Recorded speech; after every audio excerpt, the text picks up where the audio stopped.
country, and it's all new friends. And I keep in touch with as many people as I can, but there's only so many hours in the day. Right. It's just some of those relationships suffer, unfortunately. So I realized that Mark lost his wife, and his wife passed away. Wow. And his kids had never seen him play. Wow. And I thought, hold on a second. This is just, I can't allow this. And in another way, another young lady in Buffalo, Jessie Galanti, she was a singer. I went out with her for a long time. When I left, we split up. We still stayed friends. She ended up marrying the guy who produced the very first Talas record, Larry Swist. I found out he passed away before that too. And I thought, so I started this Christmas show every year so we could all get together and not lose touch with each other back in Buffalo. So everybody could come out, all the musicians, and just, because it's hard to keep in touch and know what's going on. So that was kind of the spirit in the air. So when then Mark showed up at our show, and I realized, his wife isn't with him because she passed away, and his kids had never seen him play. So I thought, we should do a show. Why not? So Lisa, the young lady I mentioned, she got a benefit show for us to play for free. Barnard, New York, right outside of Rochester. Barnard Fire Department. They had this summer series concerts. And we got up there as a couple opening acts, and we played, and it was jammed. Wow. And we had a riot. So I thought, hey, we could do more of this. Why not? This was fun and easy. We had a blast, and it was cool. So we ended up doing a couple other shows here and there, and booked the Iridium gig and some shows in Buffalo, and did the Cheap Trick opening slot 2 summers ago, I think it was. And it was going great. So I said, we got all these songs that we left behind. Why not record them? So that was about what happened, So that started back in, 2017? I believe so. Okay. I believe it was 2017, yeah. And when did you first meet Phil? When was the first time you and Phil met? The 3-piece Talas broke up and got back together several times. We were at a moment where things weren't going well, and I went out to the local club because people said, you should see the singer from this band. And I went out and thought, ooh, man, he killed. His voice is great. He's just a great front man, and I didn't keep him in mind. So sure enough, the band split up. I knew Mark already because I heard a tape of Mark doing a cover version of Billy Cobham's Stratus. And it was about a third faster than the record, and Mark annihilated on it. It was so great, and I was a huge Billy Cobham fan. So I got those two guys together, and we eventually got Mitch Perry in the band. That's how we launched. That was back in 83, I think. Wow. 83 or early 84. Sure. Now, how would you describe Phil's vocal style? He has a unique way of singing. He reminds me, in some ways, doesn't sound like Steven Tyler, but he reminds me of Steven Tyler because he doesn't really do a lot of heavy vibrato. He just hits that pure note and holds it. He's good at that. The girl from Evanescence is another one that does that. She just hangs on that note, and it's right in pitch without having a vibrato. And it's just a particular style that not a lot of people do. It's instantly recognizable, and his pitch is right on. We went over tons of old tapes looking for the different versions of the songs that we recorded for this record. They're all live tapes just from the board with the mics sticking up in the air. No fixes, no digital, nothing. And Phil was right on the money. I mean, he's just nailing it, and the harmonies are righteous, and so it was it's quite a unique thing like that. I've been lucky to play with some great singers. When we first started out with Eric Martin, and Mr. Big, we've got old show tapes. And man, he's hitting it right on the money. Sure. And even I thought David Lee Roth. I love Dave's voice. Still like his voice. And, in the day, there's early Van Halen things similarly where Dave's right on the money. Live, no in-ear monitors, no nothing. So it's Richie Kotzen in Winery Dogs. I don't know a better singer than Richie for sure. I did some work with Glenn Hughes a few times. Right. He's as good as it gets, and he's amazing. Phil is right up there with everybody. He's really just got a great voice, and his stylizing is brilliant. He's tireless and so filled with energy. Add that to an accurate, righteous voice, and it's a combination that you can't beat. It's true. Now, when you were working with Phil and got him in Talas, had you made up your mind to change Talas from a 3-piece to a 4-piece? Or when you saw Phil, you were like, you know what? I'm going for a 4-piece band because there's no way I'm not having this guy not be in my band.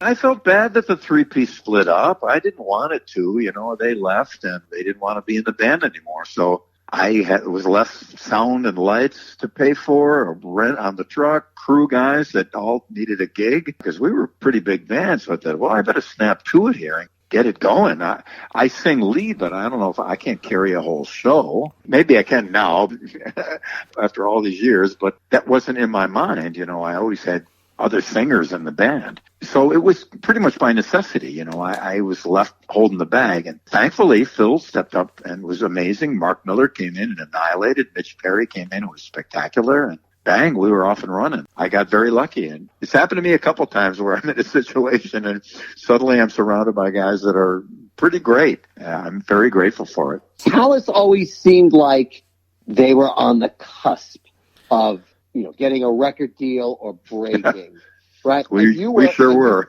And you were like this close when you got the call from David Lee Roth to join his band. What happened when you had to tell Phil, like, I got the dream gig and I can't go on with Talas anymore? Well, the funny thing is, our first show on the Yngwie tour, our U.S. tour with Yngwie, which really was a breakthrough for the band. Every place we played, we scored. People had heard about the band, came out to see us. We just really, our stock went way up. We were doing great. But prior to that first show in L.A., I went out to Dave's house, and he asked me to start a band with him. But I was sworn to secrecy. So the whole Talas tour, as much fun as I had, as great as it was, in the back of my mind, I'm going, uh-oh, I'm going to have to tell these guys at the end of the tour that I'm gone. So imagine, having in that situation. It was pretty precarious. Oh, man. I know. Yeah. And I love those guys, too, and I knew they would understand, because I would have understand if any one of them had said, Billy, I got a chance to play with so-and-so. I'd go for it, bro. Yeah. God bless you, do it. And that's how they were towards me. I said, we'll stay in touch. Anything I can do for you or with you, whatever, I'll let you use the name Talas. And I think there was some legal thing where they give me $1 for the rights to the name. It's a legal thing that happens a lot. We give somebody something, but you want to make sure it's legal, so they have to actually pay you something. So you make it $1, so it makes it legal. So they had the name. They got a couple guys. They tried a few things. Unfortunately, it just didn't hold together. And plus, it was a time of the clubs were falling apart because they raised the drinking age to 21. So a lot of clubs, their attendance got cut in half or less. And it was a real tough time for bands and bars, so it didn't continue on. But I left them with the band to continue on. And there was some semblance of a deal. But once I left, the deal was kind of shaky, so it didn't turn out to happen. But I always said there's only one band I would ever leave Talas for, and that's Van Halen. So when Dave called, I said, sorry, it's close enough. Close enough, that's right. That's right. Did you buy the band name back for $1? Yes, I did eventually came back to my possession. So if anybody wants it, we're selling it for $1.20 now. Prices up. So now, in terms of the new album, can you give us a peek of the songs that you're using, or some of the old ones that you threw on the album? Sure. Intermounting Flame, Power to Break Away is on there. Don't Try to Stop Me Tonight. I'll Take the Night. Feel Any Better is on there. Lone Rock, Close to the Killer, which is a song that was only available, it was only on demo. I don't think we ever performed it live. But I remember there's a guy at Capitol Records who loves the song. And every time I see him, Billy, Close to the Killer, what's going on with it? Someday maybe, who knows. So we put that on there and a few others I can't recall. It's all the set list that we were doing when we stopped playing. Right. A continuation of those days. So, do you have an idea of what you're going to go with for a single? No, but there's one new song on it. Oh, there is? Thankfully. And fortuitously, and by the grace of God, it's one of Phil's songs. Oh. It's a beautiful song. And he had his son sing along with him. We didn't anticipate that when we made that decision. We thought it would be cool to have Phil's son with him. And he sang harmony and a bunch of stuff on the record. So I was so glad that we made that decision in light of what's happened now. So we got really lucky and made that decision at the time. And I think it's the perfect thing that his son is singing with him on the record. What's the name of that one? That's really cool. That's Black and Blue. Is that a ballad or is it a rocker? It's kind of a mid-tempo. Mid-tempo, okay. It's kind of a Beatle-y type thing, but Phil was a huge Beatles fan. And I thought it really exemplified a lot of what Phil was about. The lion's share of the songs were written by myself in Talas, so I wanted him to have a song on there for sure. So he's represented on there, and he really shined. And also his song "Feel Any Better," which was on the live record, but we never did a studio recording. Right. Is there one song on the new album that you think Phil really shines on? If you were to give an example of where he really nailed it, Intermounting Flame, he got killed on that. And Don't Try to Stop Me Tonight. Right. And I'll Take the Night, too. A lot of night motif here. He killed and he hit notes. Just great stuff. Sometimes he reminds me of Roger Daltrey, sometimes Stephen Perry, sometimes Rob Halford. Wow. But always Phil, always. Yeah. He's got his signature stamp on that. What are the 3 albums you're working on now? I just finished a record with a gentleman named Brett Helling. He's an artist he's a great singer and songwriter. We were hired to do a record with him, myself, Kenny Aronoff, Richard Fortas, and Tommy Hendrickson. So we just came back from El Paso tracking that. Okay. I'm doing a record with Ray Lugier, which is just bass and drums. Really? Yeah. It's a wild trip. I'm in the middle of about 10 different tracks right now for clients around the world who send me their stuff and want me to play bass on it. Yeah. And then my friends from Buffalo that I mentioned, the young lady Jessie and another guy, Bobby LaBelle, they do the Christmas show with me every year. We do a whole set of rock songs and originals and stuff. So we're going to do a set of songs that they wrote, and also going to do a Christmas record with a full horn section, too. Wow. So that happens next weekend. So I'm going to pull all that together in 4 days. So I'm working my ass off here trying to memorize songs and get ready for that. So there's a few other that I'm sure I'm forgetting about. And I just produced a singer-songwriter here in Nashville named John Statham, a really great tunes. Ray Lugier played drums, I played bass. And nice. Use a lot of Nashville musicians on it. Have you and Ray traded Dave stories yet? Oh, we sure have. But we both love him. Most everybody that's worked with Dave, we all got a lot of stories to say. But universally, I love the guy. He's a phenomenon of nature, and I'll never forget what he did for me and how grateful I am, no matter what. And sure. I still love him completely. Sure. I just heard you on the new Arnel Perneda track, Abracadabra, the cover that he did. That just came out. That was fantastic. You guys did a killer job on that. Well, thanks a million. We did a track, me and Phil X, Doug Pinnick, and Ray Lugier did a remake of Thin Lizzy, Boys Are Back in Town also. Wow. That was out recently. So we do a lot of those things. That's amazing. That was a lot of fun. Now, you lost Pat from Mr. Big and Phil from Talas. These are huge blows. What kind of impact has this had on you and coping with these huge losses of these 2 guys that were very big in your life? To appreciate life. Yeah. And cherish every day. And cherish your friends. And cherish your family. And don't fret about all the bullshit. Let it go and enjoy yourself. And, this is, we only get one life here, and yeah.